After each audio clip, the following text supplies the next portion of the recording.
welcome everybody. My name is Karen. I'm a counselor at AGI. For those of you who are joining us for the first time, I just want to give you a little bit of background on who AGI is. We're a charitable organization that supports families and individuals living with dementia. Our services include individual and family counseling, support groups, activities for people living with dementia, and educational courses and workshops. Lectures such as this one are made possible by the generous support of the Laszlo Learning Center and the Lindsay Memorial Foundation. Before we begin, I'd like to mention that there's a chat feature available. We can't see you, but if you use the chat box at the bottom in the Q&A space, okay? So you should at the bottom of your screen see you should see a bunch of icons. One says chat and one says Q&A. I don't know why they keep the chat icon during webinars because it doesn't work, okay?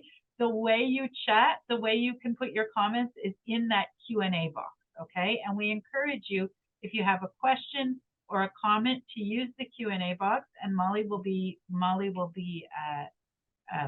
monitoring it, Mitzi, so that you don't have to worry about that one, okay?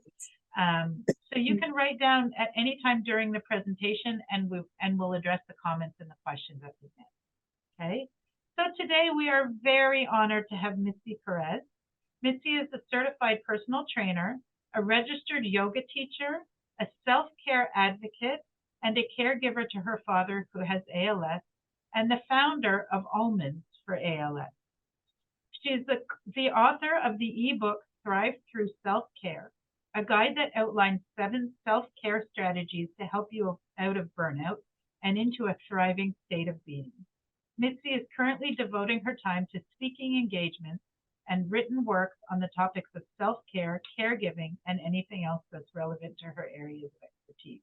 So welcome, Mitzi. Thank you very much for being with us today. And I'm going to give you the floor.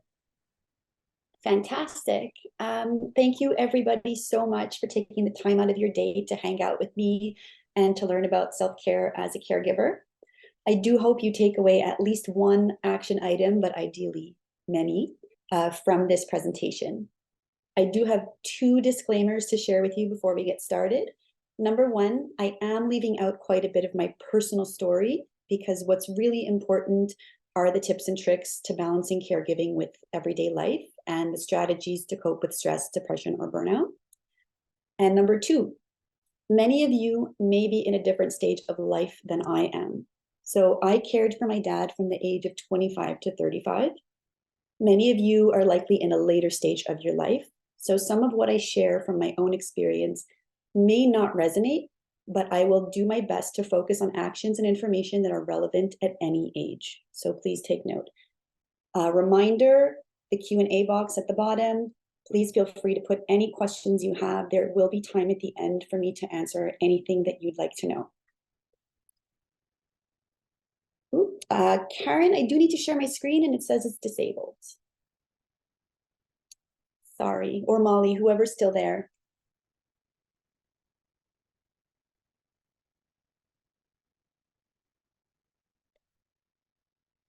Sorry, everyone. Just give us a second. Molly or Karen, if you can hear me, please enable sharing for me so I can share my presentation.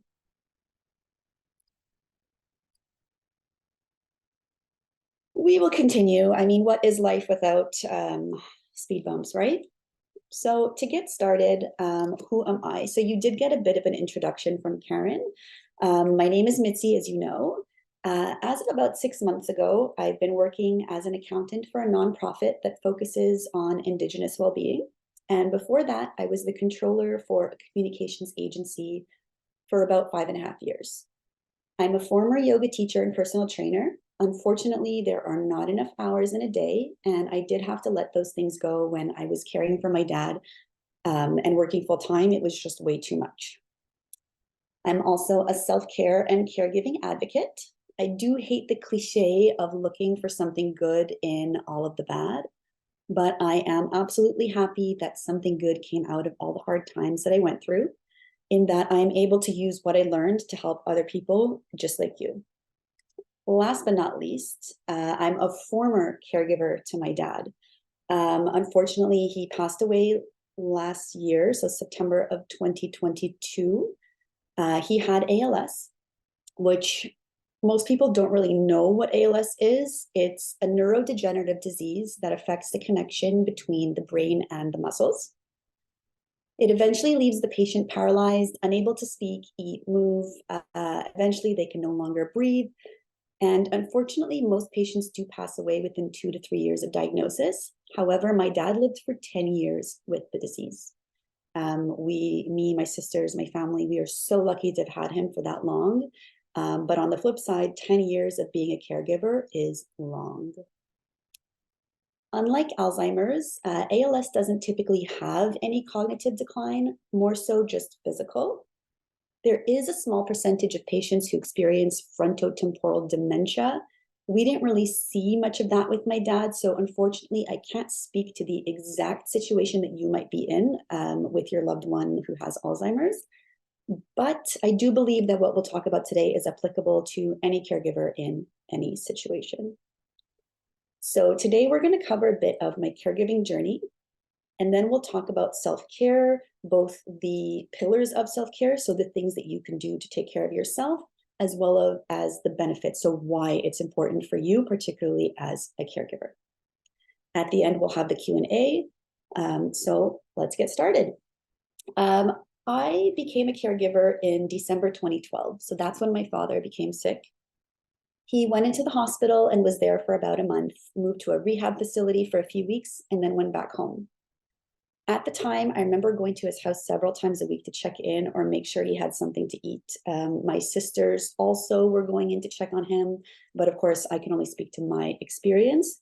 And I was his primary caregiver, meaning that the majority of his care did fall on me. He went through so many tests and hospital visits. He even had a brain biopsy.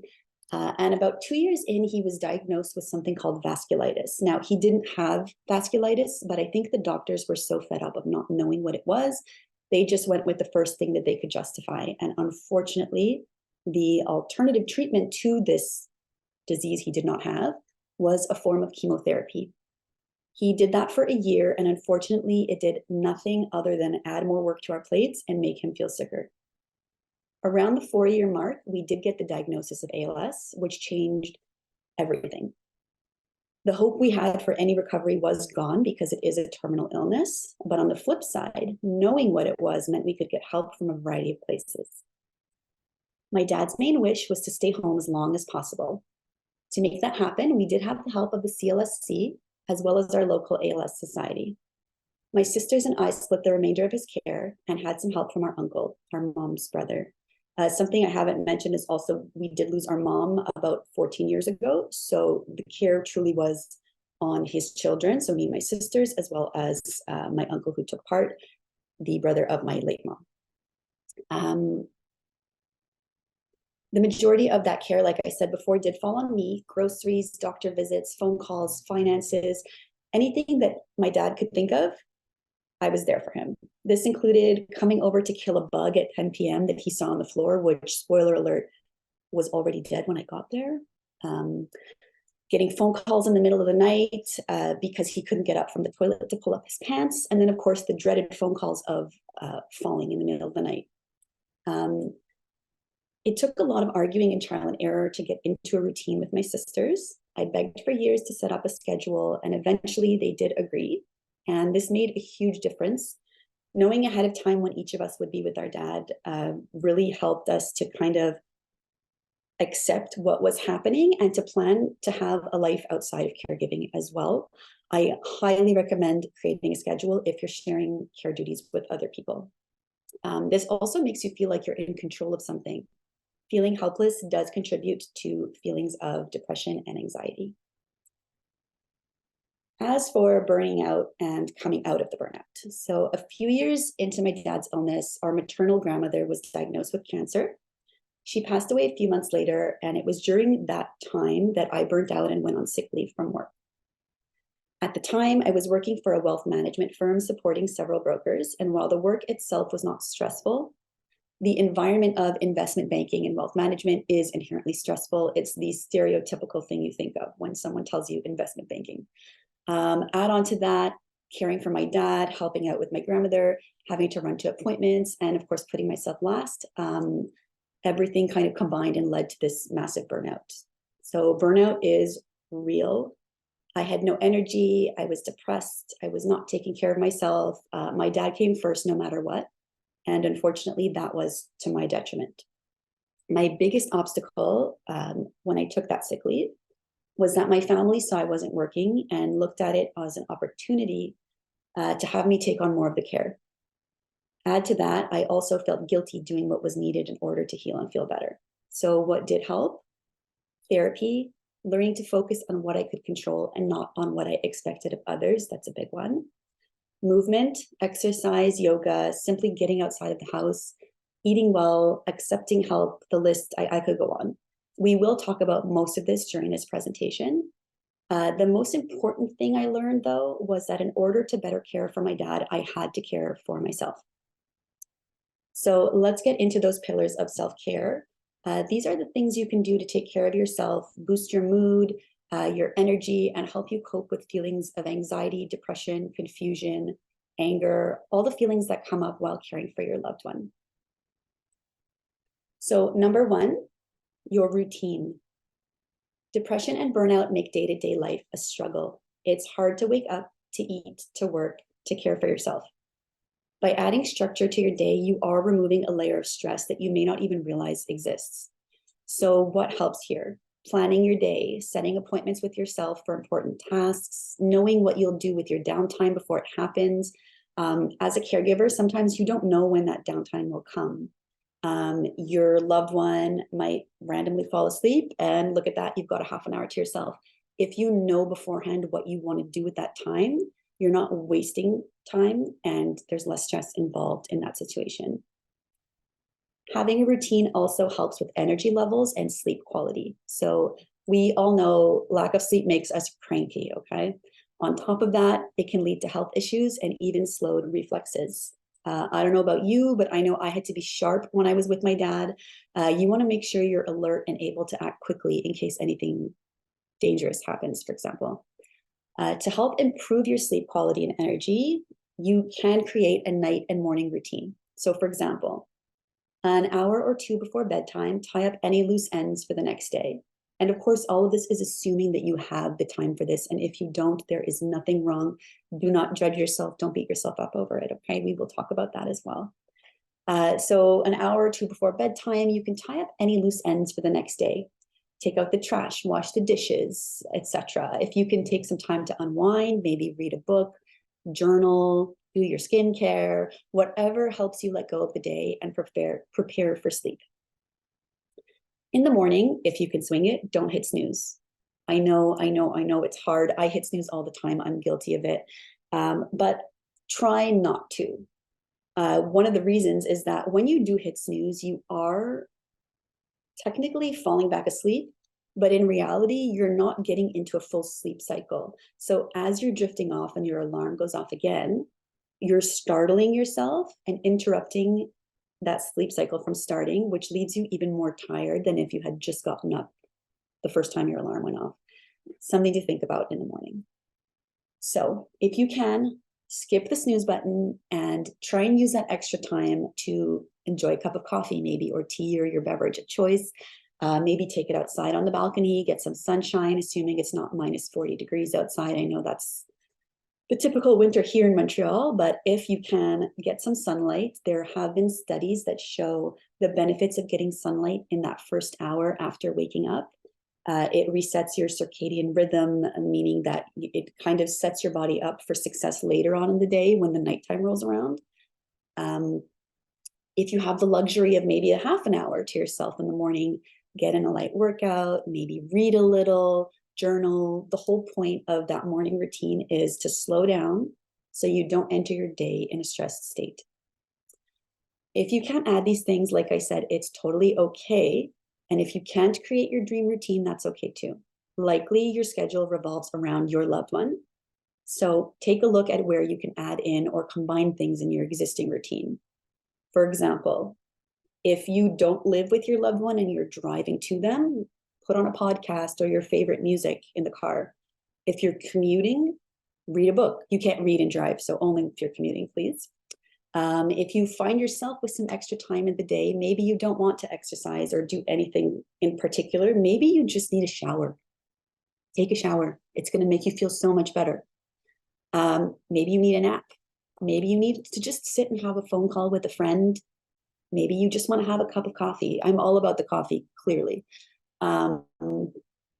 Just don't beat yourself up over the fact that you may or may not have time for all of these things that you want to do to take care of yourself. As long as you're acknowledging that you do need to care for yourself, any form of care that you find that you can stick into your schedule, into your routine, is what matters. Next up in our pillars, we've got fitness. So exercise improves our mood for so many reasons. We've got the scientific reason. Our bodies produce feel-good hormones, which are released when we exercise. And these hormones lower anxiety and stress levels. And of course, we've got non-scientific reasons. So it gets you out of bed and it can make you feel like a badass. So whether that's from lifting some weights or even just feeling accomplished for having done something for yourself. To help you stick to it, schedule these workouts in your calendar. I find that to be very helpful, even if it's just 15 minutes. If you're working full-time and caring for your loved one, it's also helpful to stick these in your calendar because in theory, this is not always the case, but in theory, the people that you work with will see something in your calendar and they should not be bothering you. Or if you're caring for your loved one during the day, just knowing it's in your calendar will help you prioritize and lower the chances of canceling on yourself. So something to keep in mind. Staying active can also prevent injury as it prepares you for movements like carrying heavy objects, bending down to pick something up. It can also improve your heart health, making sure you live longer. All of these things are important as a caregiver. You want to be around to care for your loved one and able to care for them. Now, a workout does not need to be 2 hours in the gym. It can be a walk around the block, a 20-minute Zumba class you found on YouTube that you do in your living room. Whatever is doable and sustainable is the best choice for you. If you can stick to it and are able to do it, that's how you know you're choosing the right activity. So the main takeaway here is if you're in poor health, you can't care for your loved one. To note, so as Karen mentioned at the beginning, I did write an ebook called Through Self-Care. It's available on Amazon. Buy it, don't buy it, totally up to you. But I also plan to donate a copy that can be shared with anyone who attended this webinar and honestly, any member of the Alzheimer's group. It'll be in a PDF format, so you'll get it by email and you can access it anytime. In that ebook, I do include an at-home workout sequence that can be tailored to any level of fitness. There's even photos to show you how to do the exercises. So that's something that you can access and do in your home whenever you find the time. In addition to exercise, yoga and stretching are also great for physical well-being, and they're also great for mental or emotional well-being. So it is a common misconception that to do yoga, you need to be flexible. In fact, it's the complete opposite. If you aren't flexible, you need yoga or stretching in your life. Physiologically, yoga improves your flexibility, keeps your joints in good health, strengthens your muscles, and prevents injury in other parts of your life. It also teaches you to connect with your breath. Connecting with our breath is a great way to lower anxiety and help reduce stress levels in your body. A yoga practice, if that's something you're interested in, does not need to be strenuous. It does not need to be a class filled with movement. There are other types available, like yin yoga, for example, which is calmer. Yin yoga differentiates itself by its long-held passive stretches combined with breathing and mindfulness for deep tension release, as well as energy replenishment at the physical, mental, and emotional levels. This amazing definition did not come from my brain. It came straight from a local yoga teacher in Montreal named Melanie Richards. She was my yoga teacher, so she taught me to teach yoga, basically. So she did provide a free yin yoga sequence that is also in the ebook, which you will be getting a copy of. And the sequence, you can do it at home. You don't need specific equipment. If you have it, that's great. If not, she gives alternatives like using a blanket instead of a special pillow, using a belt instead of a yoga strap, and those kind of alternatives.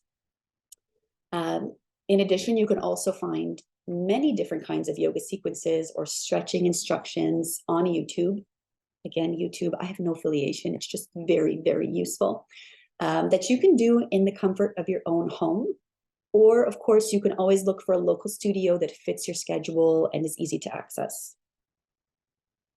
Next up, we've got nutrition. So nutrition really goes hand in hand with exercise. What you eat does have a direct effect on how you feel. And when we eat well, we feel better. So how does this work?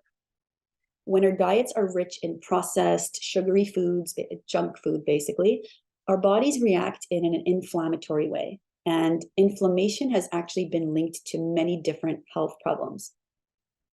There have also been studies that link inflammation directly to depression.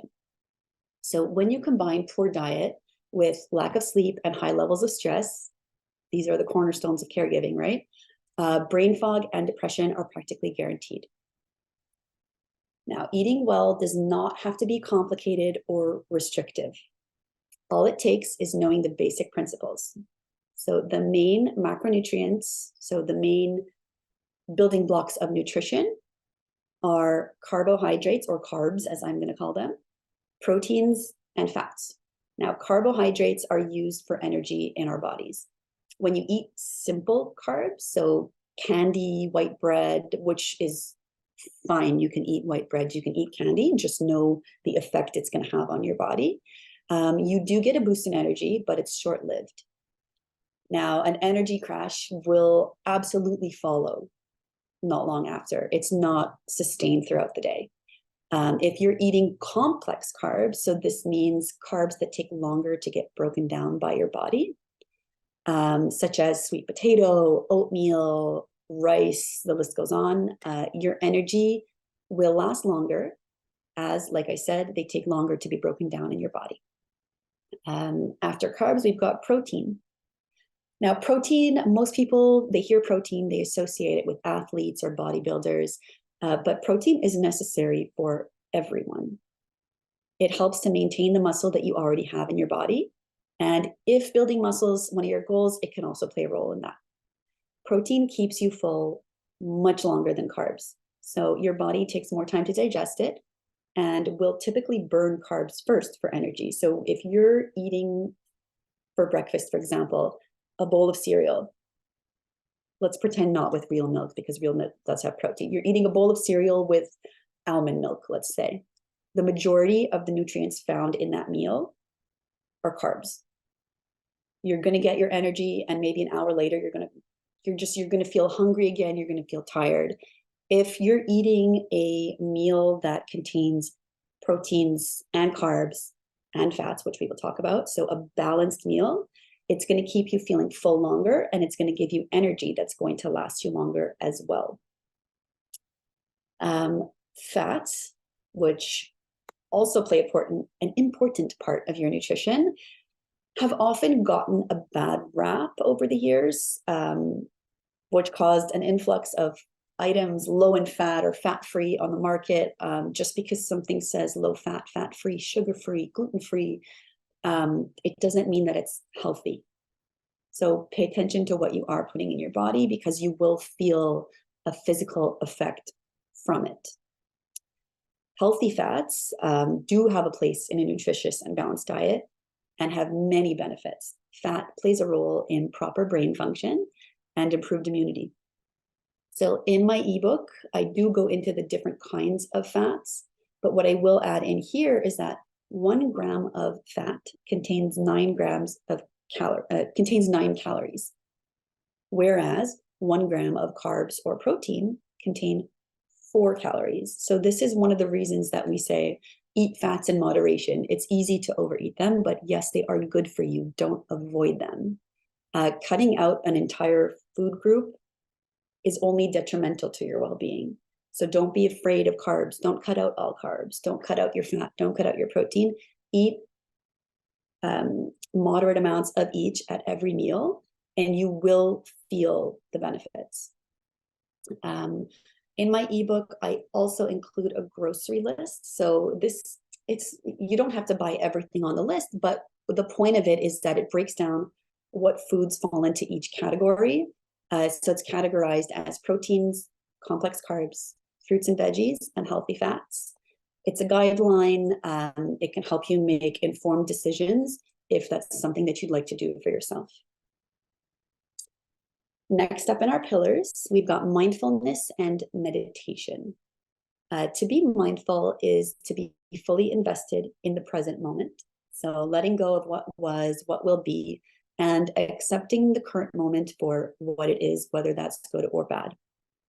Being mindful can benefit caregivers so much because much of your stress comes from the loss of control over what is happening to your loved one and from constantly questioning your choices. Being mindful and practicing meditation can actually rewire our brains and change the way our minds work, which, aside from being really cool, is really helpful. So how can you add mindfulness into your day? When you go to bed, think of, or even write down, a few things you're grateful for. It can be anything from gratitude for the cup of coffee you had that morning, to the friend you're lucky to have in your life, or to the fact that your loved one got through a very rough patch that day. When you have a worrisome thought, you can picture yourself physically kicking that thought out of your head. Or if you've got 5 minutes, meditate. Yes, even if it's just for 5 minutes. And meditation does not look the same for everybody. So typically, if I tell you meditation, what's going to come to mind? You're going to picture somebody sitting cross-legged on the floor with their hands like this on their knees, chanting Om. Maybe their eyes are closed. And yes, while this is one form of meditation, there are so many ways to do it. You could be lying in your bed, focusing on your breath and letting go of your thoughts. You could sit in your favorite chair, or maybe cover yourself in your favorite blanket. The execution is not as important as the effect that it brings you. Personally, I have a very hard time calming my mind and meditating, but I have found that guided meditation is very helpful. So personally, I've used the Calm app, which you don't necessarily have to pay for. You can find it in the App Store on, I believe, Android and iPhone. And without paying, you still have access to many really great options. Or you can go on YouTube and look up guided meditations. Another form of meditation is simply doing something relaxing. Meditative activities like reading, writing, or coloring can have amazing effects on your well-being because they allow your brain to slow down and to relax. Writing, or journaling in particular, is also a great way to let your thoughts out. So I find it helps me to make sense of what I'm going through. It's also helpful, let's say, if you're upset with someone, instead of arguing, take out a piece of paper, maybe take out your phone, write it in your notes app. If you're upset with your loved one, I mean, nobody wants to fight with the person that they're caring with. Write it out, get it all out on paper or on screen, and then don't do anything with it. Either keep it for yourself, delete it. If you're feeling adventurous, maybe send it, but I wouldn't suggest it. And it really helps to feel better. I also write letters to my dad now that he's gone. When I'm really missing him or wish I could speak to him about something, I just get it out on paper, and it truly, truly helps. So the common thing in all of these activities is that they're rhythmic or repetitive. So actions like that reduce the amount of work your brain has to do. Your brain waves and your heart rates are slowed down, which calms you and creates that meditative state. Other options could be taking a walk outside. Focus on the beautiful scenery around you, which allows you to focus on something outside of yourself. Reading a good book allows you to escape your current world and enter a new one envisioned by the author. Now, I could tell you that if you mindlessly scroll on social media or watch Netflix, that you could use that time for something else, like I've mentioned previously. But honestly, if those activities help you cope or feel better, keep at them. Sometimes you just need to survive, and caregiving is hard. So anything that helps you get through the day, that is not harmful to you or others, please, is absolutely okay, at least in my book. And that's an expression I don't mean in my actual ebook, but to me, that's really all that matters. Our last pillar of self-care for today is your circle of support. Now, this circle can include your family, your friends, support groups, professionals, and even organizations like the Alzheimer's group.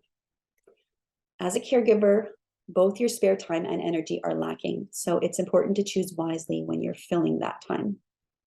Now, unfortunately, as a caregiver, or when going through hard times in general, you truly learn who you can count on and who your real friends are. And this leads to two scenarios. One, the loss of connections with people who may have once played an important role in your life, who are now draining your energy or who are not there for you. And two, you may find that you're forming new friendships with people who have been in a similar situation, like a fellow caregiver or someone who has lost a loved one. Don't be shy to protect yourself and your energy. If you choose to use spare time to hang out with somebody who leaves you feeling drained or upset, don't be afraid to spend less time with that person. Or if you're up to it, have a conversation with them about it. Something that I also found useful throughout my caregiving journey was sharing my story online. This isn't for everybody, and I know that different generations have different connections to social media and to being online. But personally, I created an Instagram account back in 2019 where I started sharing thoughts and snippets from life with my dad. And I ended up connecting with caregivers all over the world, some of whom had parents with ALS also. And it helped me feel less alone. Caregiving can be immensely isolating. And since I personally found it hard to find others locally that were in my situation, connecting with people online was such a great alternative. Aside from friends and connecting with people online, there are other options for support, such as professional help. Not everyone can afford therapy, but if you can, I do highly recommend it. It's great to have an outside and unbiased perspective on what's going on. Plus, your therapist can teach you coping mechanisms, stress management, problem solving, or help you with setting boundaries. That was a big thing for me.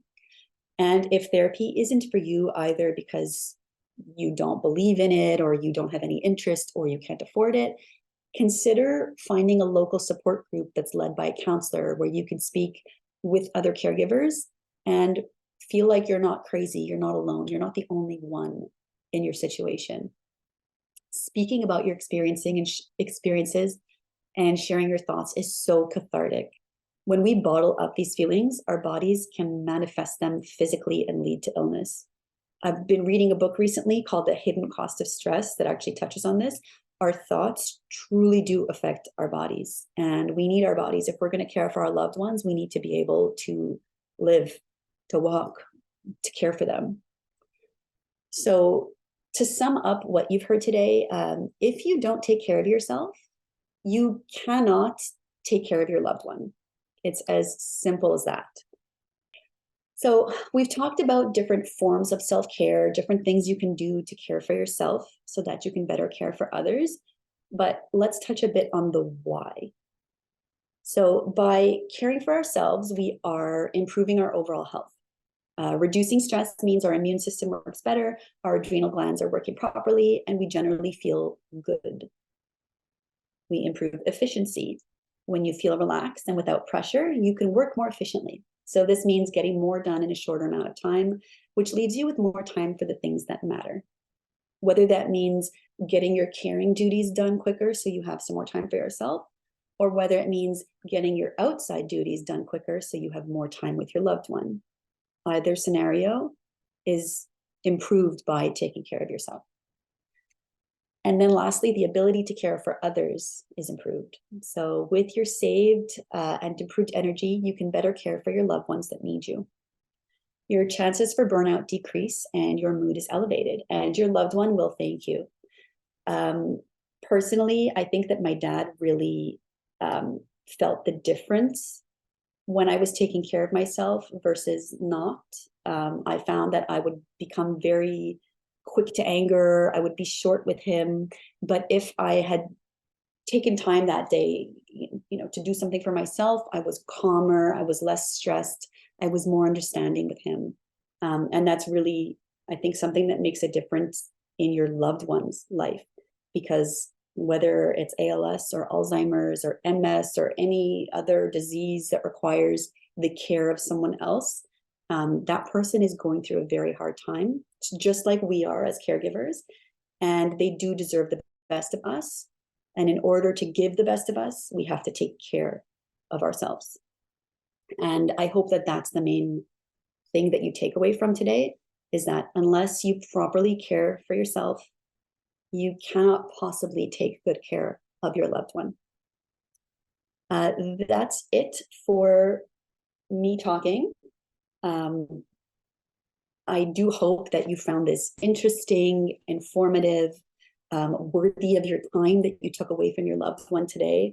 Of course, I could have gone into more detail about every topic, but there's only so much time. And to be honest with you, I'm actually on my lunch break from work. But we have still about 20 minutes, and I would love to answer your questions. It could be about anything. So about my personal story, about the different forms of self-care we talked about. If you have questions about maybe other things you could be doing, considering I lost my dad, if you have questions about grief and coping mechanisms, free reign. So please put your questions into the box at the bottom, and I'll do to the best of my ability, I will answer them. So please stick them in the box, and we'll start the Q&A portion. Hi, Mitzi. Thank you so much for that. And thank you for being here on your lunch break. That's amazing. No problem. Your lunch break to us like that. There are a few questions here. First of all, I often find myself having a hard time saying no when I know that I can benefit from setting those boundaries for my self-care. Have you discovered tactics on saying no when possible to protect your own mental health? I love this question. Boundaries for me have been a huge thing. And in therapy, let me tell you, I spent good money to have somebody tell me that boundaries were important, when really we should all just know that boundaries are important. So where it relates to caregiving, with my dad, he was constantly asking for everything, the sun, the moon, the stars. He, in his groceries, if he wanted chocolate pudding, for example, it needed to be one specific brand from a specific store, and it couldn't be anything else. So I found myself running to 5 different stores sometimes to get all his groceries because he was so particular.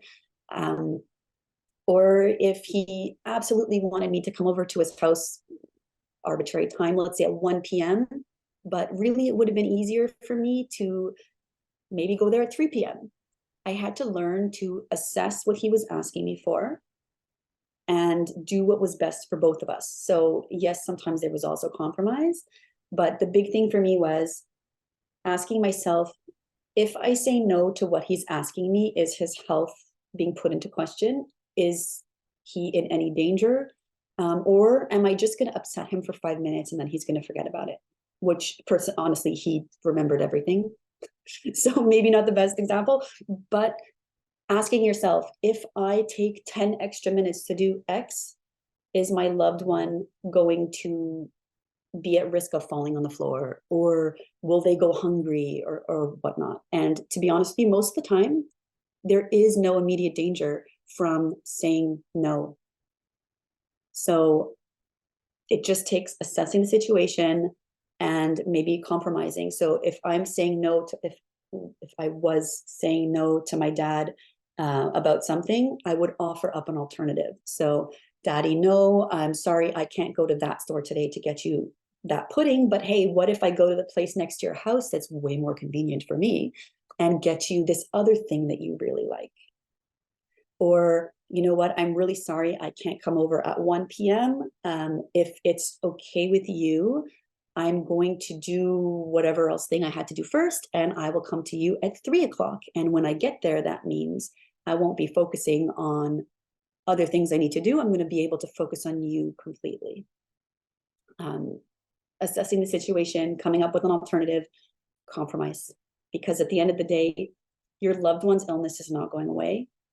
And you also need to do what's best for you to make sure you have no regrets later on. So sometimes you also have to say yes, because you might beat yourself up over it afterwards. And that's the reality, the unfortunate reality of caregiving.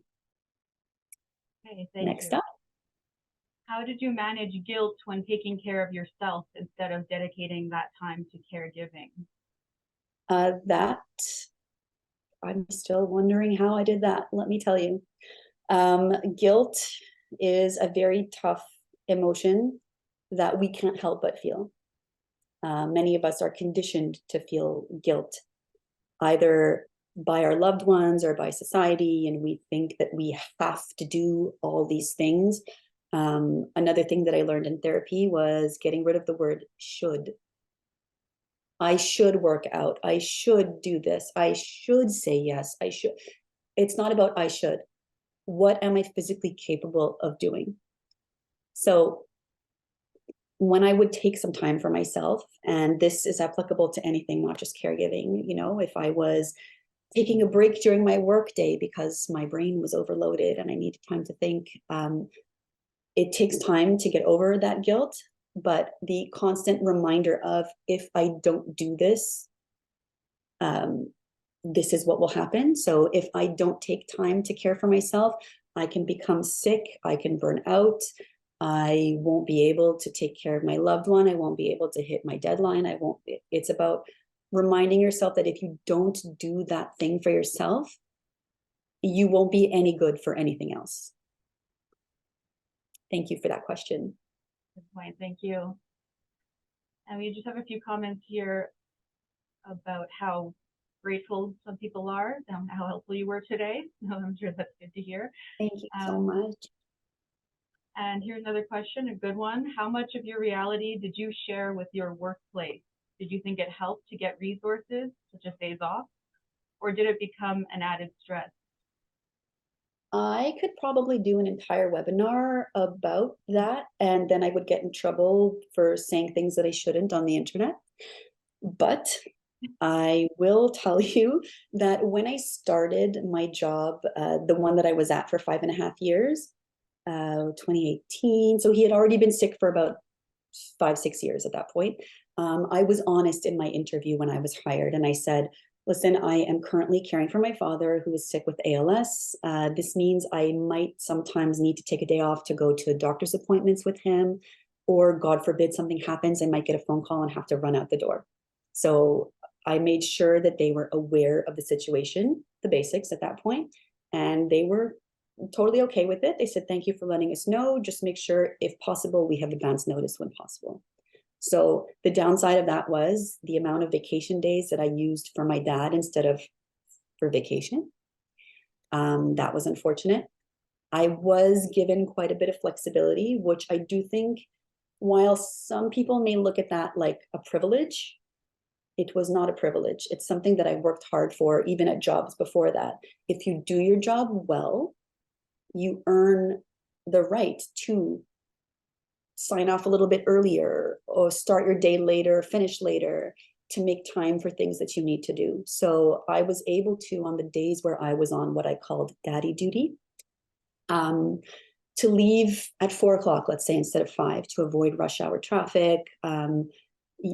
But boundaries, which sometimes I still have a hard time with, you know, I would bring my laptop with me, and sometimes I would get to his house and say, Daddy, hold on, I just need 20 minutes just to finish up something quickly, and then I'm all yours. So that flexibility was very important. And then there's the aspect of the brain fog, depression, sadness, grieving while he was alive and when he was gone. Anticipatory grief, I think, is also something that you would experience with caring for a loved one with Alzheimer's. As they lose the ability to do things, you're grieving parts of them that are leaving you, as well as parts of yourself that you're no longer going to have. That could make for some very difficult situations where you might be in a really horrible mood and you don't want to talk to your coworker, or you're exhausted and you can't focus in your morning meeting. There's a fine line of balance as to what to share and what not to share. And it really has to do with what support you have at work. So do you have an HR department? Do they have policies around these kind of things? And also what you're comfortable sharing. Some people don't like to combine their work and personal life. Personally, I'm an open book. Clearly, I'm giving you my story on the internet. But if the situation is right and there are people in place that can support you, again, this is about the workplace, then yes, do share what you feel comfortable sharing and ask for the support that you need in order to get your job done, both at work and as a caregiver. And what was because I can see the question, did it become an added stressor? Yes, it did.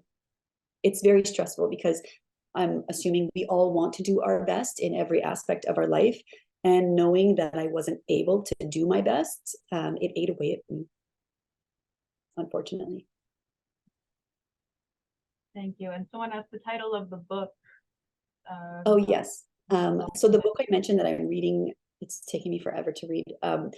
It is called When the Body Says No, The Cost of Hidden Stress by Gabor Mate. And it's very interesting. I always wondered about the link between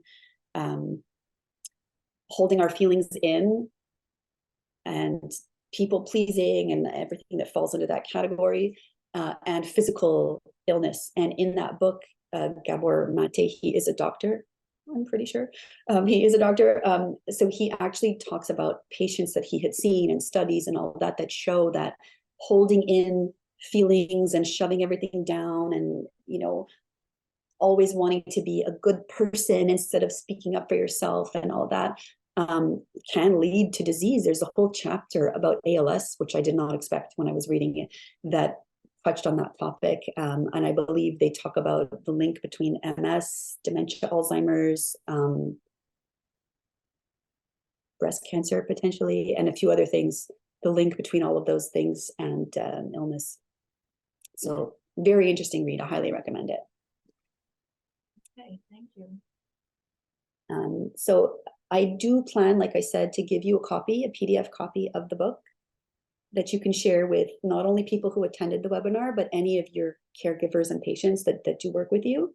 Another disclaimer, the book, the way I wrote it, is geared towards anyone, not just caregivers. So it's more along the lines of people who are under stress. So not just caregivers, but people who work an 80-hour work week, parents, anyone in a stressful situation. So some of it might not be applicable to you as a caregiver, but the tools that are there are helpful because you can adapt them to your personal situation. So that's number one. Number two, I also created a journal that you can find on Amazon. So it's called A Journal for Caregivers and Grievers. And I did touch on the fact that journaling is a great activity for relaxation and getting your thoughts out and dealing with some stress. So every page of this journal, let me find an example, does have an inspiring quote at the bottom. And there's a few sections where I touch on things that we went through actually in this presentation and in the ebook. Whether you want to buy it or not is up to you. I'm not trying to make money off of this webinar. I'm just letting you know that there are tools out there, whether it's my journal or something else, that you can use to take some time for yourself and get your thoughts out. Okay, thank you so much. It's very generous of you. Thank you for letting us know about that. Let's see if there's Let's see here for Annabelle. I love you, AB. Thanks to you. And if that's it, if anyone has more questions, we'll be sending out a survey. If something comes up and you think of it, you can type it in that survey and we can try to answer that after the webinar is over too, if you have any more questions. Thank you, Mitzi, so much for being here today. Thank you to everyone who attended. It was great. Again, thank you for giving your lunch hour to us. My pleasure. Make sure you eat your lunch, okay, guys? You too. Very important. Okay. Perfect. Thank you, everyone. Take Have care. a great day. Thank you.